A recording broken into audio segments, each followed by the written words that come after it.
Composition of our planet. Scientists believe that Earth is approximately 4 to 5 billion years old. According to them, it is originated as an extremely hot mass of gas and molten material. It cools down slowly to form the solid crust or lithosphere. At present, there are a variety of landforms such as plains, mountains, valley, gorges, plateaus, etc. which is spread across the world. It means scientist ने ये believe किया कि अर्थ हमारी जो है वो approximately 4 से 5 billion years old है। उनके अकॉर्डिंगली जब अर्थ का ओरिजिन हुआ था तो वो बहुत ही एक हॉट मास ऑफ गैस था और साथ ही साथ इसमें बहुत सारे मोल्टन मटेरियल्स थे उस टाइम पे जब ओरिजिन हुई थी अर्थ की, और धीरे धीरे धीरे करके ये सॉलिड फॉर्म में कूल डाउन हुआ था, जिससे कि क्रस्ट या फिर हम लिथोस्फीयर जिसको बोलते हैं वो उसके फॉर्म में कन्वर्ट हो गया था। अभी इस टाइम पे अगर हम करेंट टाइम की बात करें, प्रेजेंट की बात करें, हम बहुत सारे लैंडफॉर्म को देख रहे हैं जैसे कि plain, mountain, valley, gorges, plateaus, जो कि पूरे संसार में फैले हुए हैं। अगर हम इन सारे फीचर्स को पढ़ना चाहते हैं तो एक बहुत ही सबसे पहले तो हमें फॉर्मेशन और अर्थ के इंटीरियर को पढ़ना होगा। So we have to study the structure of the earth. For that, structure of the earth, the branch of science that deals with the study of structure of earth is known as geology, and the scientists that are involved in this study are known as geologists. Means जो अर्थ structure की हम science की वो branch जो अर्थ के structure को study करने में हेल्प करती है उसको हम जियोलॉजी बोलते हैं, और जो साइंटिस्ट इस स्टडी में इन्वॉल्व हैं उन्हें हम जियोलॉजिस्ट बोलते हैं। Structure of the earth.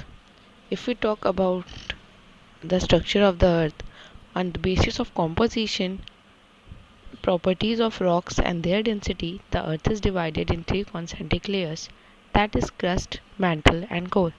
अगर हम composition के basis पे बात करें, rocks की property और density के basis पे बात करें तो अर्थ 3 concentric layers में divided है, that is crust, mantle और core. Crust.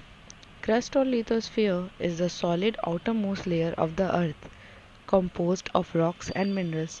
अगर हम crust या फिर lithosphere की बात करें तो ये solid और अर्थ की सबसे बाहरी सतह होती है जो कि rocks और minerals से मिलकर बनी होती है। Its average thickness varies between 8 km to 50 km. The two distinct layers which the crust comprises of are called continental crust और सियाल, ओशियानिक क्रस्ट और सीमा। अगर हम एवरेज थिकनेस की बात करें तो जो क्रस्ट की थिकनेस होती है वो 8 किलोमीटर से 50 किलोमीटर के बीच वेरी करती है।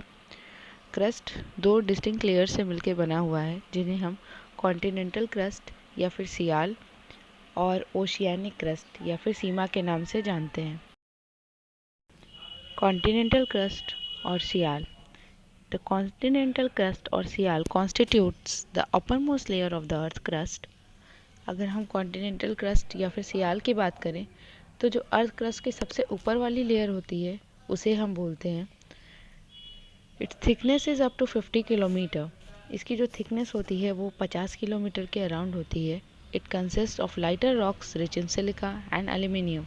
ये lighter rocks से मिलके बना होता है जो कि जिसमें सिलिका और एल्यूमिनियम की जो क्वांटिटी होती है वो बहुत ज़्यादा होती है। This layer is not continuous and is mostly found in the continental areas above the lower crust. ये जो लेयर है आपकी ऐसा नहीं कि हर जगह पे पाई जाती है, कंटिन्यूअस नहीं है, और ज़्यादातर ये कॉन्टिनेंटल एरियाज में पाई जाती है लोअर क्रस्ट के ऊपर। ओशियानिक क्रस्ट और सीमा। If we talk about oceanic crust or lower crust or seema, it is a continuous layer forming an extremely thin ocean floor. It may range from a few meters to 10 km in thickness.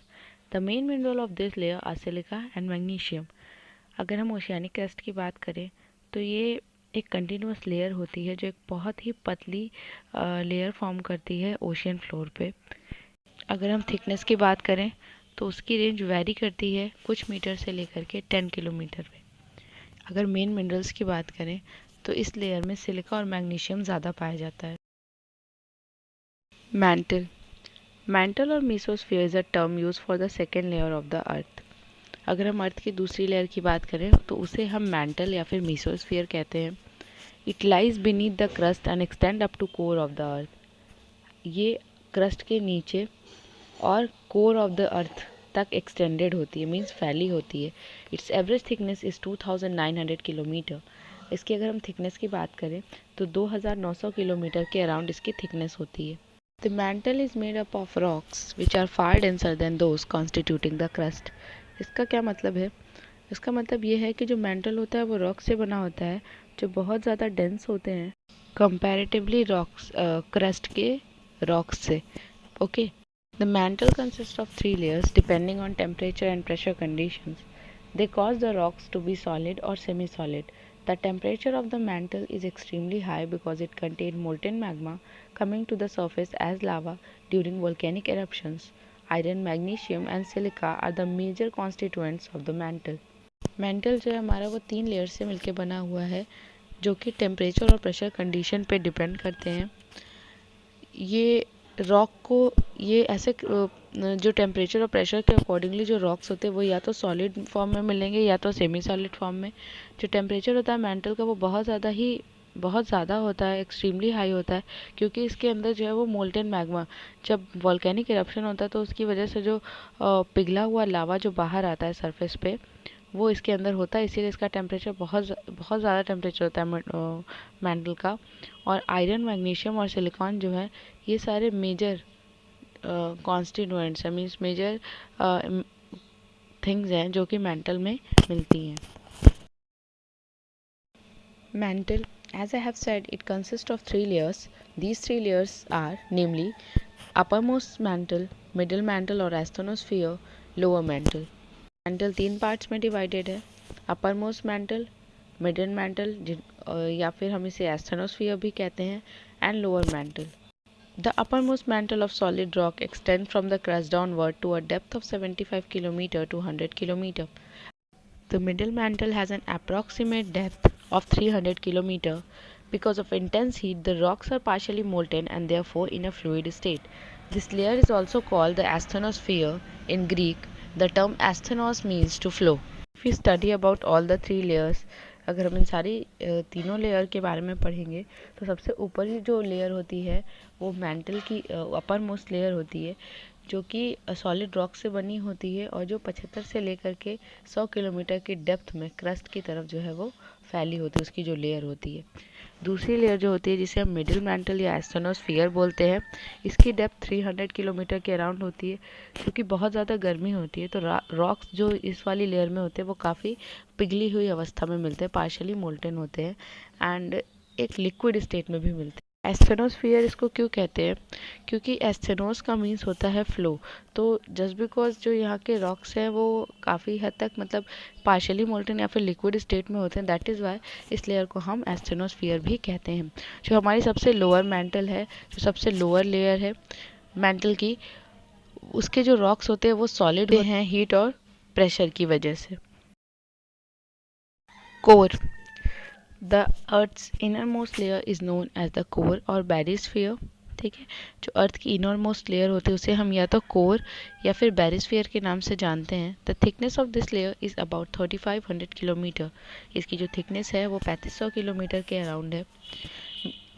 It is mainly made up of heavy materials, particularly nickel and iron, and this is why it is also known as knife. The boundary generating the mantle and the core is known as Gutenberg discontinuity, named after the German geophysicist Benno Gutenberg. अर्थ का जो core है उसमें ये basically मिलके जो बना है वो हैवी मेटल से मिलके बना है, जिसमें मोस्टली आयरन और निकल होता है, इसीलिए इसे हम नाइफ भी कहते हैं, मतलब निकल एंड फेरम। हम केमिस्ट्री में आयरन को फेरम नाम से भी जानते हैं, तो इन दोनों नेम का मिक्सचर है, दैट इज़ वाई इस लेयर को हम नाइफ भी कहते हैं।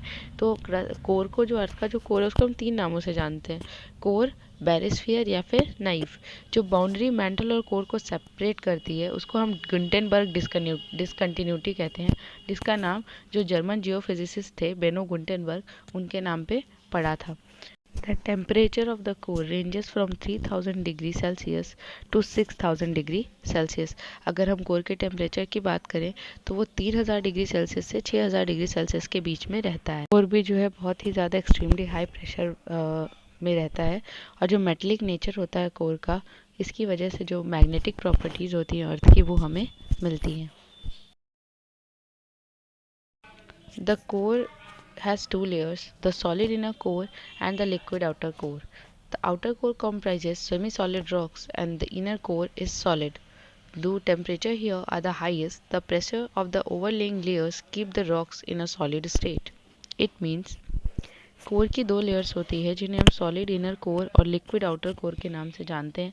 जो इनर कोर होती है वो काफ़ी सॉलिड होती है, और जो आउटर कोर होती है वो सेमी सॉलिड रॉक से मिलकर बनी होती है।